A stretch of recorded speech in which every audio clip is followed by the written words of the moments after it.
Gangster और gang war सिर्फ दिल्ली, हरियाणा, पंजाब और राजस्थान में ही नहीं बल्कि पश्चिमी यूपी में भी खूब फल फूल रहे हैं।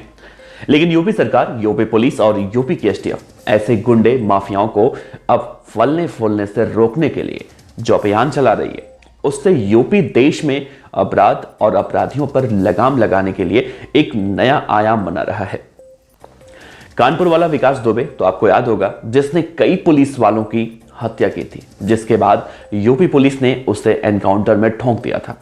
साल 2023 के पहले ही दिन नोएडा एसटीएफ ने बागपत के कुख्यात गैंगस्टर कपिल को नोएडा के बेसरख इलाके में एक एनकाउंटर में उस वक्त ठोंक दिया था जब वो किसी बड़ी वारदात को अंजाम देने के लिए नोएडा आया था। इसी साल एक और एनकाउंटर देखने को मिला जब आगरा के कुख्यात गैंगस्टर विनय श्रोतीय जब आगरा के दीवानी से फरार हुआ था 2022 में। उसके बाद फिर उसके 6 महीने बाद वो पकड़ा गया और उसे भी यूपी पुलिस ने एनकाउंटर में ठोक दिया। अब अपराध पर लगाम लगाने की इसी कड़ी में यूपी पुलिस ने एक और गैंगस्टर को एनकाउंटर में मार गिराया है जो पिछले कई सालों से पुलिस के लिए सिरदर्द बना हुआ था, जिसने पश्चिमी यूपी के एक और बड़े गैंगस्टर, नाम सुना होगा आपने, सुंदर भाटी, उस पर भी गोली चलाई थी। आज पुलिस ने उसे नेस्तनाबूद कर दिया। जिस गैंगस्टर का आज एनकाउंटर हुआ उसका नाम था गैंगस्टर मनोज भाटी। तो कौन था मनोज भाटी और कैसे पुलिस के लिए कई सालों से बना हुआ था सिरदर्द, किस गांव का रहने वाला था और कैसे वो पुलिस का पिस्टल छीनकर भागने की कोशिश कर रहा था, जिसके बाद उसका राम नाम सत्य हो गया, बताएंगे आपको आज के इस वीडियो में विस्तार से। बने रहेगा वीडियो के अंत तक। नमस्कार, आप देख रहे हैं बीडीएफ न्यूज की क्राइम सीरीज खलनायक, जिसमें हम आपको सुनाते हैं अपराध जगत की खबरें। गैंगस्टर मनोज भाटी के बारे में कहा जाता है कि वो इतना शातिर बदमाश था कि जैसे वो पुलिस को देखता था तुरंत गोली चलाता था। आज से करीब 3 साल पहले यूपी एसटीएफ के एक सिपाही को इसने गोली मार दी थी। मनोज भाटी गौतम बुद्ध नगर के नंगला नैनसुख गांव का रहने वाला था। इसके ऊपर अगर अपराधों के संख्या की बात की जाए, फहरिस्त की बात की जाए, तो देश का सबसे बड़ा कुख्यात गैंगस्टर लॉरेंस बिश्नोई भी इसके सामने कुछ भी नहीं है, क्योंकि लॉरेंस के ऊपर तो कहा जाता है कुल 36 मुकदमे दर्ज हैं, लेकिन गैंगस्टर मनोज भाटी के ऊपर करीब 4 दर्जन मुकदमे दर्ज थे। इसके अगर अपराधों की बात की जाए तो आज से करीब 10 साल पहले सपा के राष्ट्रीय कार्यकारिणी चमन भाटी की हत्या में शामिल हुआ था। ये यूपी के गाजियाबाद के साहिबाबाद में गैंगस्टर सुंदर भाटी पर इसने गोलियां चलाई थी। मनोज भाटी कोई मामूली बदमाश नहीं था। उसके आतंक का अंदाजा आप इस बात से लगा सकते हैं कि पुलिस को जब ये देखता था तो सीधे फायरिंग करता था। 3 साल पहले 2 जनवरी 2022 की रात मनोज भाटी और यूपी एसटीएफ के बीच यूपी के ग्रेटर नोएडा में एक मुठभेड़ हुई थी। उस वक्त मनोज भाटी पर 1 लाख रुपए का इनाम घोषित था। उसने एसटीएफ के कांस्टेबल को उस वक्त गोली मार दी थी। करीब 2 साल तक इस मामले में जेल में रहा। उसके बाद मनोज भाटी को जमानत मिली और उसने जमानत पर बाहर आने के बाद हापुड़ में दिन दहाड़े एक हत्या को अंजाम दे दिया। पिछले साल हापुड़ कचहरी में पेशी पर एक व्यक्ति आया था, उसे गोलियों से इसने भून डाला था और तब वो हापुड़ पुलिस के लिए मोस्ट वांटेड था।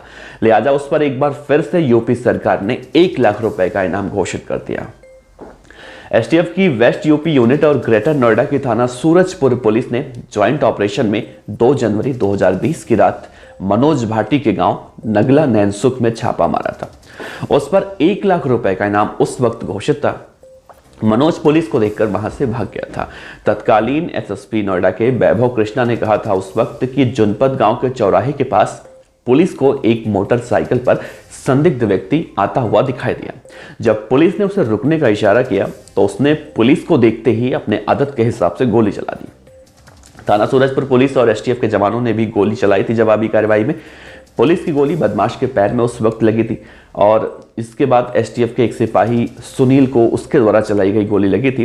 इसके बाद उसे अस्पताल में पहुंचाया गया था। मनोज भाटी इतना कुख्यात बदमाश था कि उसके बाद उसके ऊपर 2 लाख रुपए का नाम रखा गया था। वैभव कृष्ण ने उस वक्त कहा था कि यह बदमाश कुख्यात गैंगस्टर रणदीप भाटी गैंग का शार्प शूटर मनोज भाटी है। इसके ऊपर कई थानों में लूटपाट, रंगदारी, हत्या और हत्या की कोशिश के 32 से ज्यादा मामले उस वक्त दर्ज थे। इसकी गिरफ्तारी पर एडीजी जोन मेरठ ने 1 लाख रुपए का इनाम उस वक्त रखा था। अब फिर सोमवार को एक बार फिर से मनोज भाटी और पुलिस का आमना सामना हुआ। इस बार मनोज भाटी की किस्मत ने साथ नहीं दिया और वो मारा गया। हापुड़ के एसएसपी अभिषेक वर्मा ने कहा है कि फिलहाल मनोज भाटी पर 40 मुकदमे इस वक्त चल रहे थे। हापुड़ पुलिस उसे करीब 8 महीनों से कचहरी शूटआउट में तलाश कर रही थी। अभी उसके दो और साथियों, जिनका नाम अंकित और शिवम बताया जा रहा है, उनकी तलाश की जा रही है। उन पर भी 1-1 लाख रुपए का इनाम घोषित बताया जा रहा है।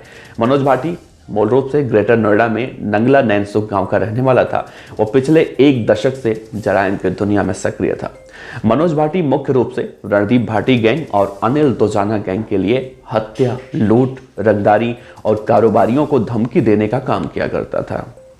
इसके बदले में दोजाना और रणदीप भाटी गैंग उसे पैसे दिया करते थे। पुलिस को जानकारी मिली है फिलहाल कि वो पश्चिमी यूपी के कुछ और दूसरे गैंग्स के लिए भी काम कर रहा था। मतलब वो एक फ्रीलांसर शार्प शूटर आप कह सकते हैं। कहा जा रहा है कि मनोज भाटी की गिरफ्तारी हरियाणा के रेवाड़ी से हुई और जब उसे पुलिस वापस लेकर आ रही थी कोर्ट में पेशी कराने के लिए, उसके बाद मनोज भाटी पुलिस का पिस्टल छीनकर पुलिस के ऊपर फायरिंग करके वहां से ठीक वैसे ही फरार होने की कोशिश कर रहा था जैसे यूपी के कुख्यात गैंगस्टर विकास दुबे कर रहा था। तो पुलिस ने उसके बाद जवाबी कार्रवाई की और आज कुख्यात gangster Manoj Bhati police encounter में मारा गया। तो फिलहाल जिस तरह से यूपी पुलिस, यूपी सरकार, यूपी एसटीएफ बदमाशों को ठिकाने लगाने के लिए या फिर बदमाशी पर कंट्रोल करने के लिए जो रास्ता अख्तियार कर रही हैं या फिर जितने शिद्दत से काम कर रही हैं, क्या इस तरह से अगर सभी राज्यों के पुलिस बदमाशों पर एक्शन ले तो क्या बदमाशी हमेशा हमेशा के लिए नहीं खामोश हो जाएगी? आपका क्या कहना है नीचे कमेंट बॉक्स में ज़रूर बताइएगा। आपका बहुत बहुत शुक्रिया। देखते रहिए BDF न्यूज़। नमस्कार, जय हिंद।